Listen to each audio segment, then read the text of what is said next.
हम आदिवासियों का उत्पीड़न, शोषण अभी से नहीं, दशकों सैकड़ों साल से मतलब कि होते चला है। और इन 24 वर्षों में खाली सरकार गिरेगी, सरकार बनेगी, कुर्सी का खेल खाली यहाँ पे खेला गया। आदिवासियत की कभी किसी ने सोचा नहीं, यहाँ के झारखंडियों की कभी किसी ने सूद नहीं लिया। इन 24 वर्षों में आज एक जो बच्चा जो उस दिन जन्म लिया था, आज वो 24 साल का हो चुका है, जवान हो गया है।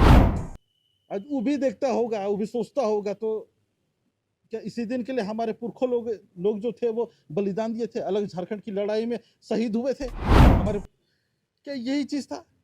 एकदम खुली तौर पे ये चीज मतलब कि कोई भी युवा जो है, जो आज 24 वर्ष का हो गया, सरकारी अधिकारी भी जमीन दलाली में संलिप्त है, यहाँ पे प्रशासनिक अधिकारी जमीन दलाली में संलिप्त है, यहाँ के नेता जमीन दलाली में संलिप्त है। तो क्या यहाँ शासन व्यवस्था कैसा होगा, कैसा परिकल्पना हम कर सकते हैं, इस बात से समझा जा सकता है।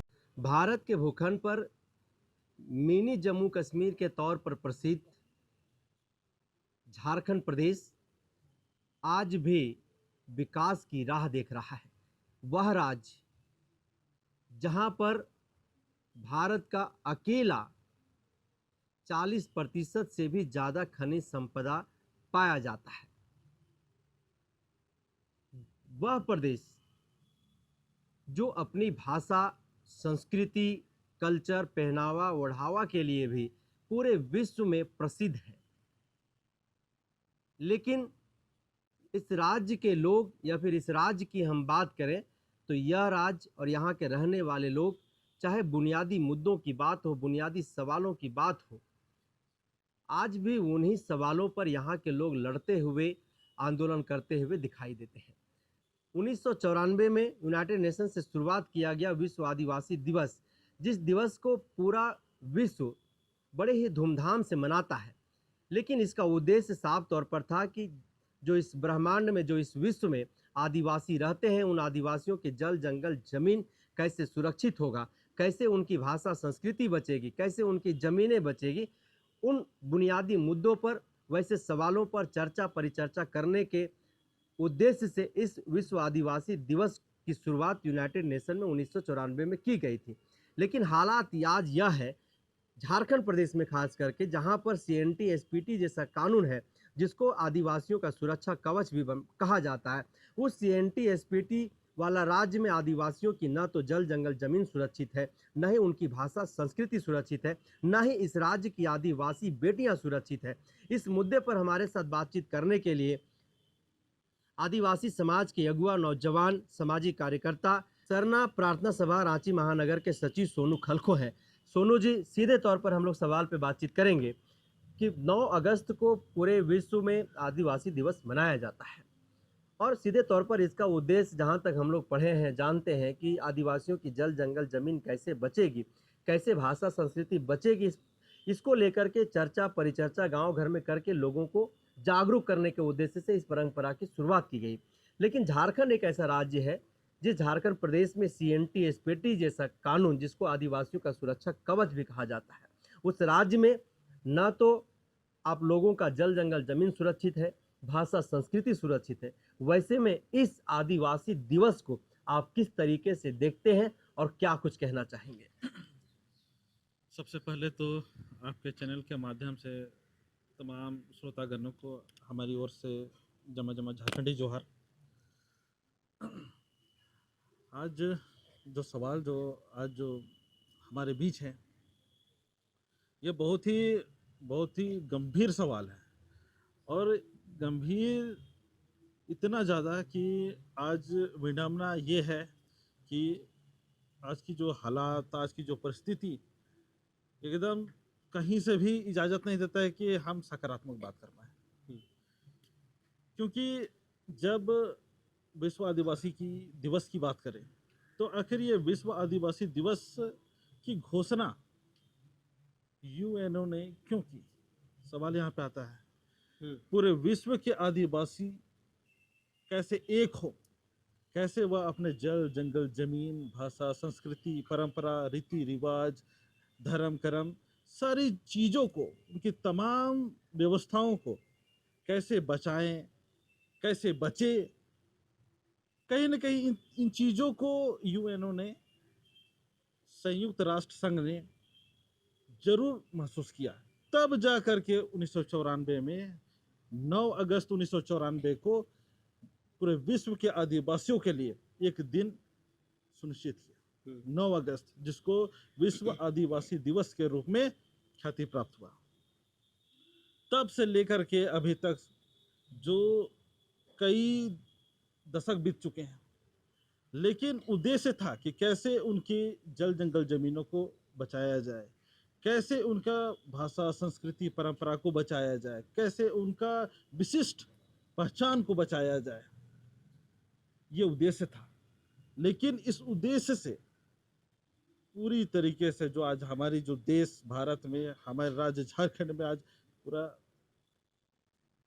पूरा का पूरा कहे कि एकदम तबाही की ओर है।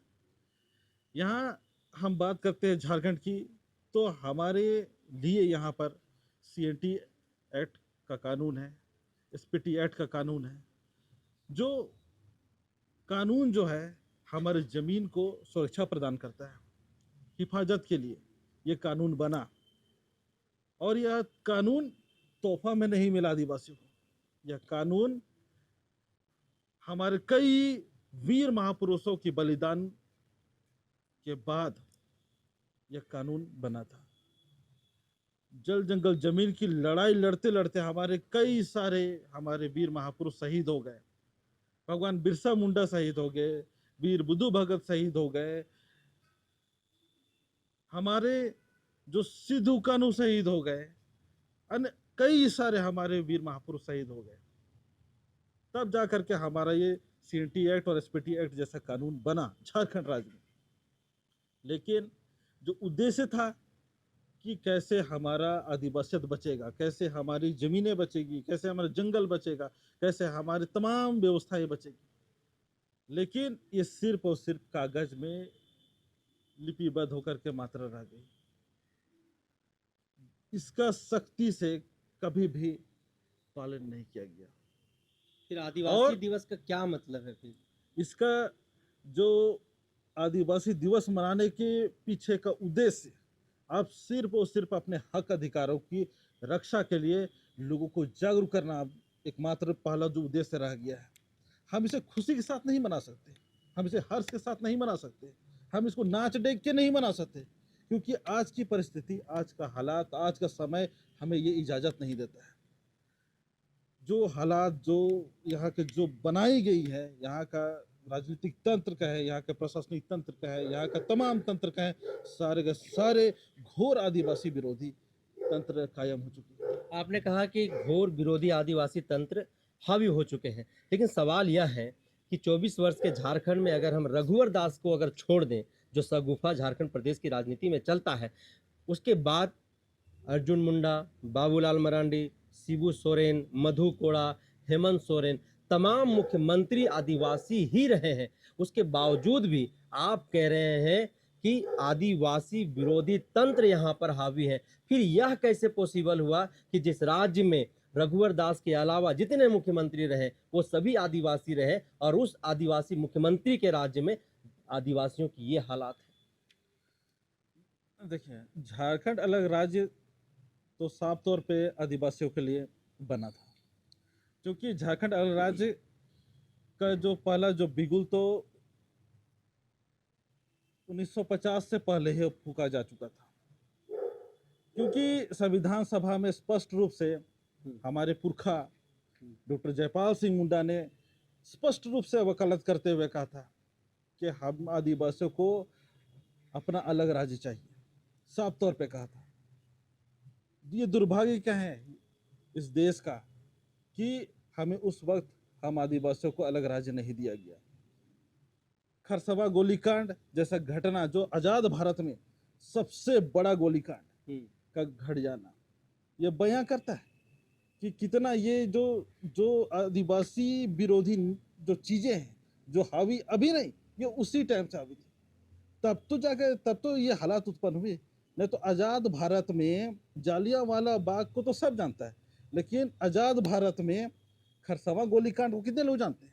जो झारखंड के सरजमी में, झारखंड की धरती में आजादी के बाद घटा था। इतना बड़ा घटना जो दिल को दहला देने वाला था, पूरे देश को दहला देने वाला था, लेकिन उसको यहाँ की तमाम चीजें जो दबा दी गई।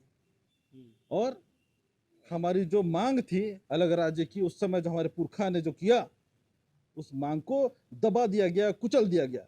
लेकिन एक समय बाद कहते हैं ना, हम आदिवासियों का उत्पीड़न, शोषण अभी से नहीं, दशकों सैकड़ों साल से मतलब कि होते चला है। लेकिन हम आदिवासी कभी भी झुके नहीं है। और इसी का नतीजा था कि जो अलग झारखंड का जो आंदोलन की जब शुरुआत हुई, फिर दोबारा, तो लास्ट में अंततः 15 नवंबर 2000 को अलग झारखंड राज्य हमें मिला। अब मिलने के बाद हमारे राज्य के प्रथम मुख्यमंत्री बाबूलाल मरांडी जी बने। सभी पूरे झारखंड वासी जो है वो एक ही सपना संजोए थे कि अब हमारा राज्य हो गया है, तो अब हमारा राज्य में अबुआ दिसुम अबुआ राज की जो गाथा जो लिखी गई थी वह अब साकार होगी। लेकिन कौन जानता था कि इसमें भी ऐसा नजर लगेगा कि शायद हम आदिवासियों की, हम मूलवासियों की यहाँ पे तबाही का तबाही होने वाली है। और इन 24 वर्षों में खाली सरकार गिरेगी, सरकार बनेगी, कुर्सी का खेल खाली यहाँ पे खेला गया। आदिवासियत की कभी किसी ने सोचा नहीं, यहाँ के झारखंडियों की कभी किसी ने सूद नहीं लिया। इन 24 वर्षों में आज एक जो बच्चा जो उस दिन जन्म लिया था, आज वो 24 साल का हो चुका है, जवान हो गया है। आज वो भी देखता होगा, वो भी सोचता होगा, तो क्या इसी दिन के लिए हमारे पुरखों लोग जो थे वो बलिदान दिए थे, अलग झारखंड की लड़ाई में शहीद हुए थे हमारे, क्या यही चीज था? एकदम खुली तौर पे ये चीज, मतलब कि कोई भी युवा जो है, जो आज 24 वर्ष का हो गया, वो कर सकता है। तो क्या सोनू जी, सीधे तौर पर आप ये कहना चाह रहे हैं कि जो भी आदिवासी मुख्यमंत्री सत्ता की कुर्सी तक आदिवासियत के मुद्दों पर पहुंचा, आदिवासियत की बात करके पहुंचा, वो तमाम लोगों ने झारखंड के आदिवासियों को ठगने, छलने और उनके ऊपर चढ़ करके जो है सत्ता पर काबिज होकर के केवल अपना घर परिवार को संजोने का, उनको आगे बढ़ाने का काम किया?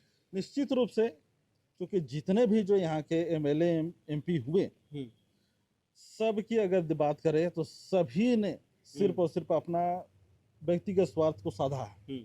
और अपना व्यक्तिगत स्वार्थ को साधते हुए, है ना, जो एक मान मर्यादा भी जो होता है, वो मान मर्यादा को भी एकदम लांघ दिया। नतीजा आज झारखंड के जो यहाँ जो पलायन, यहाँ के जो शोषण, यहाँ पे जो अन्याय अत्याचार, यहाँ की जो हर वो तंत्र जो आज तबाही, है ना, पूरे चौपट नजर आता है। जैसे कि हम कहीं भी नहीं बोल सकते क्या अच्छा है। यहाँ पे CNT एक्ट के होते हुए यहाँ पे सादा पट्टा में बिक्री हो रहा है, गैर कानूनी तरीके से ढंग से बिक्री हो रहा है। यहाँ पे CNT SPT एक्ट के होते हुए यहाँ के प्रशासन के पदाधिकारी, जिसमें ये तो एकदम साफ तौर पर मीडिया के माध्यम से सार्वजनिक होते जा रहा है कि सरकारी अधिकारी भी जमीन दलाली में संलिप्त है। यहाँ पे प्रशासनिक अधिकारी जमीन दलाली में संलिप्त है, यहाँ के नेता जमीन दलाली में संलिप्त है। तो क्या यहाँ शासन व्यवस्था कैसा होगा, इसे कैसा परिकल्पना हम कर सकते हैं, इस बात से समझा जा सकता है। यहाँ कोई भी तंत्र चाहता ही नहीं है कि यहाँ के आदिवासियों की जल जंगल जमीन बचे, सुरक्षित हो, कोई नहीं चाहता है। यहाँ सब चाहता है कि कैसे आदिवासी जल जंगल जमीन से बेदखल हो। तो सभी, चाहे विधायक की बात हो, चाहे जो मुख्यमंत्री हैं, मंत्री, सब तो यही बात बोलते हैं कि आदिवासियों की जल जंगल जमीन बचाएंगे, हम आदिवासी हैं। इसी को कह के, इसी का दम भर के तो वो सत्ता कुर्सी तक पहुंचते हैं। यहाँ पर अगर हम बात करें कि यहाँ पर सिर्फ आश्वासन तो दुनिया भर का है, इतना दुनिया भर का आश्वासन सुन के आज कहीं ना कहीं हम लोग कहते हैं क्या शायद ऐसा कोई बात होगा जो अब बचा होगा। नतीजन ये है कि कुछ चीज़ें ऐसी है यहाँ तो जो इस राज्य का जो स्थिति है, और प्लस कि अगर हम कहें कि इस देश का जो हालत है, भारत देश में तो कहा भी जाता है यहाँ पे अभी जो भारतीय जनता पार्टी की अभी सरकार है, भारतीय जनता पार्टी के नेता भी बोलते हैं कि इस देश में आदिवासी रहते ही नहीं। यहाँ वो भी बोलते हैं, राज्य सरकार का तो कहना ही नहीं, कानून का तो खुला उल्लंघन है, जमीन तो एकदम धड़ल्ले से। लेकिन इस देश की जो शासन व्यवस्था है, भारत सरकार की जब हम बात करते हैं तो भारत सरकार कहती है इस देश में आदिवासी रहते नहीं, विडम्बना ये। तो कहीं ना कहीं राज्य सरकार की बात करें चाहे हम भारत सरकार की बात करें, कोई भी सरकार आदिवासी हित से नहीं है। यहाँ सिर्फ और सिर्फ यहाँ पर बस अपना कुर्सी का यहाँ खेल खेला जाता है। सबको अपनी कुर्सी प्यारा है और उसके लिए बस जितने ज्यादा झूठ बोली जा सके, जितना झूठा आश्वासन दिया जा सके, सब दुनिया भर का देते हैं। 9 अगस्त को विश्व आदिवासी दिवस है और जिस तरह से आप आक्रोश प्रदर्शित कर रहे हैं, जिस तरह से आप आक्रोश भरी शब्दों में बातों को रख रहे हैं, वैसे में सरना प्रार्थना सभा रांची महानगर की ओर से इस आदिवासी दिवस के तौर पर विशेष क्या कुछ सड़कों पर दिखाई देने वाला है? इस बार सरना प्रार्थना सभा रांची महानगर के नेतृत्व में डॉक्टर जयपाल सिंह मुंडा स्टेडियम कचहरी से लेकर के पूरा मेन रोड होते हुए अल्बर्टेका चौक को पार करते हुए सुजाता चौक से हो करके पूरा जो पैदल मार्च निकालने का जो काम किया जाएगा। और इस दरमियान जो इस आज हमारे अपने देश में ही, अपने राज्य में ही आज जो हम आदिवासियों के लिए जो संविधान में जो निहित जितने भी जो हमारे लिए कानूनें बनी, उन कानूनों का आज इतना घोर उल्लंघन हो रहा है, इतना घोर उल्लंघन, जिससे आज पूरा का पूरा हम आदिवासी समुदाय एकदम आक्रोशित है, आहत है बुरी तरीके से। और हम आदिवासी समुदाय ने ये प्रण किया है कि इस आदिवासी दिवस पर 9 अगस्त 2024 को हम लोग विरोध मार्च के रूप में हम लोग बनाएंगे। और इस दिन हम लोग अपना संविधान में निहित जितने भी जो हमारे प्रावधान हैं, विशेषकर CNT एक्ट, SPT एक्ट में जो हमारे ज़मीन से संबंधित है, जिसमें धड़ल्ले से हमारे हित में कानून होते हुए जो ज़मीन लूटी जा रही है उसकी विरोध होगी। और दूसरी जो चीज़ है कि ST SC एट्रोसिटी एक्ट के होते हुए हम आदिवासियों पर जो इतना उत्पीड़न हो रहा है, इतना अन्याय हो रहा है, वो किसी से छुपा हुआ नहीं है। तो इस कानून का भी प्रशासन में एकदम तनिक भी ना इसका इम्प्लीमेंट ही नहीं करता है, इसका पालन ही नहीं करता है। इसको सख्ती से पालन करने के लिए हम लोग की तख्तियाँ होंगी, कि मांग होगी राज्य सरकार से और भारत सरकार से कि हम आदिवासियों के लिए जो कानूनें बनाई गई हैं, जो संविधान में लिपिबद्ध है, दर्ज है, उन तमाम कानूनों को हम आदिवासियों के हित में देखते हुए, हमारी मांग को गंभीरता से लेते हुए राज्य सरकार और केंद्र सरकार दोनों उसको सख्ती से पालन करे। और जो भी पालन नहीं करेगा उस पर कड़ी से कड़ी आप कार्रवाई करें। ऐसे मांग के साथ जितने भी हमारे जो संवैधानिक प्रावधान है, सारे के सारे प्रावधानों को हम लोग तख्ती में लिख करके हम लोग लेकर के अपनी मांगों को हम लोग रोड में प्रदर्शित करते हुए पैदल मार्च करेंगे। 9 अगस्त को सरना प्रार्थना सभा रांची महानगर कमेटी की ओर से विश्व आदिवासी दिवस के दिन विरोध प्रदर्शन के तौर पर सड़कों पर जो है वो लोग आएंगे और सबों के हाथों में एक तख्तियाँ होगी और संवैधानिक स्तर पर जो कुछ भी आदिवासियों को अधिकार दिया गया है, जो कुछ भी वहाँ पर लिखा गया है, उन तमाम अधिकारों को लेकर के सड़क पर उतर करके वो मांग करेंगे। और सीधे तौर पर कहीं ना कहीं केंद्र सरकार हो या फिर राज्य सरकार हो, उन्हें चेताने का भी जो है ये लोग काम करेंगे कि हमारी संविधान में दी गई शक्तियों को अगर सख्ती से लागू नहीं किया गया, अगर उसको इम्प्लीमेंट नहीं किया गया, तो इसको लेकर के आगे हम लोग जो है बड़ी से बड़ी आंदोलन की ओर आगे बढ़ेंगे। तो लगातार ऐसी खबरों के लिए आप बने रहिए दी जनसभा के साथ। जोहार।